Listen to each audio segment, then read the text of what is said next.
Well, you're right, Tanner. This tea towel echoes the daily goal of my guest: savor every sip of life. Shauna Niequist is a busy wife and mother of 2 boys. She's also a foodie and a gourmet cook who's prone to using delectable words for spiritual truths that she dishes out. And oh boy, has she ever done it. 365 devotions are in this very handsome book I've just learned, based on a tea towel in her kitchen. Those stripes, which she loves. I wore the stripes for my guest. There are also 21 yummy recipes sprinkled through these pages.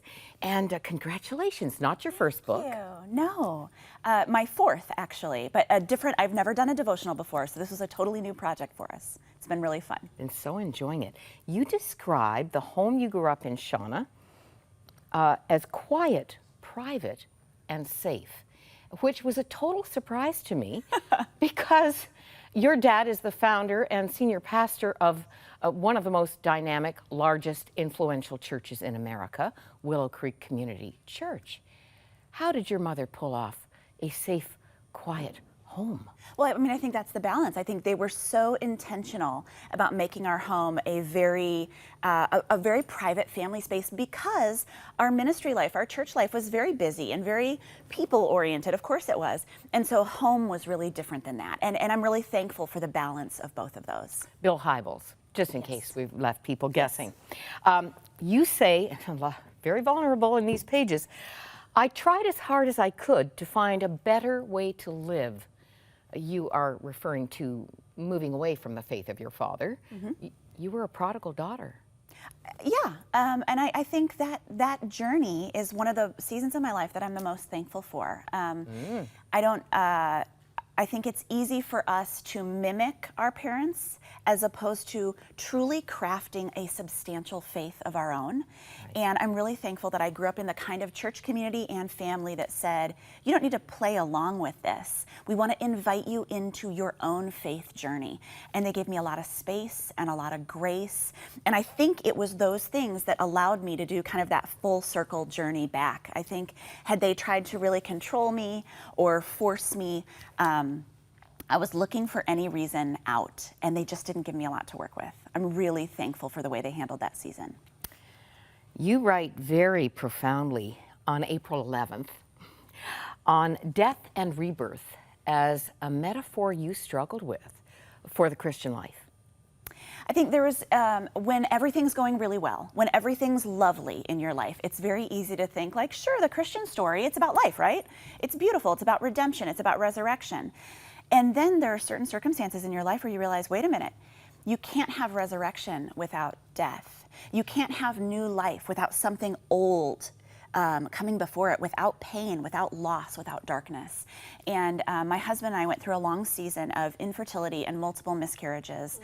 And it was at that season in my life that I realized I'm so thankful to be a part of a faith tradition that's not just all life, but makes space for loss and for death, that's part of the narrative.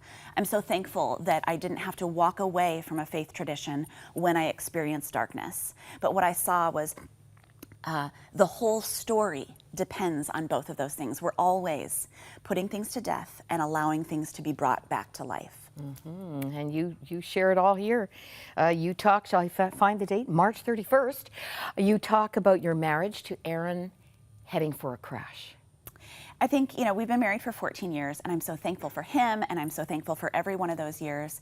And there were a couple seasons, particularly in that season of uncertainty and infertility and miscarriages, where I was not putting as much into my marriage as I should have. I wasn't, I think I was isolating myself. I was stuck in so much pain, and I'm really thankful for good people, for a good faith community that kind of pushed me back in and pushed us back together again, for a good Christian counselor, for friends who sat with us around our table.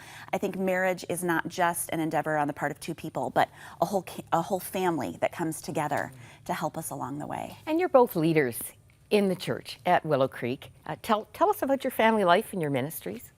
It's a really fun thing to get to do together. So my dad is our senior pastor. My brother is on our staff. My mom is a key volunteer. And my husband leads a ministry called The Practice. And it's a little bit of a kind of an ecumenical, progressive, liturgy-oriented gathering. So really different from our main services. It has a Eucharist table at the center. They use a lot of old hymns and readings. And I'm so thankful that our faith community kind of lets us express our different preferences and values in different ways. I love that. I'm so thankful for that. You've got a lot of interesting interests. You marry people? I do. I love officiating weddings. It's my favorite thing. Yeah. And you did the Chicago Marathon? One time. I would not say I'm a marathoner, but I did it one time. That counts. That's huge. Just a very interesting, very diverse life. And the foodie bit. I mean, pumpkin, banana, anything muffins. Yes. That's right on time for fall. It is. Well, if your friends have contributed. Yes. Some of these recipes. Well, and I mean that's how recipes work, right? Yeah. Like you have a soup at a friend's house and you say, okay, I want to make that soup, or you have a lasagna and are like, I'm going to make Sarah's lasagna from now on. And so I like the way that recipes are sort of a trail between us. They come from Michigan to Chicago to Toronto to I like the stories that they tell. It's all a part of the savoring of life. And you encourage people to tell their stories. You know, it's been said the only story God can't use is the one that's never told. Absolutely. And I think that's a wonderful, women are, I think, craving this now. Having the time face to face to get away from the quick messages and the devices and to actually share our lives, our real journeys. There's a story, and I'm so thankful you know all about it. If anyone attended the Global Leadership Summit, this past one, founded by your dad, and he can't seem to get away from it. He keeps trying to back off and they won't let him. No, definitely not. But he gave us an insight. This book, by the way, is dedicated to your maternal grandparents, but he tells a story about your other grandpa that I see reflected not just in many of the pastors who got up to the podium at that important event, but in your life.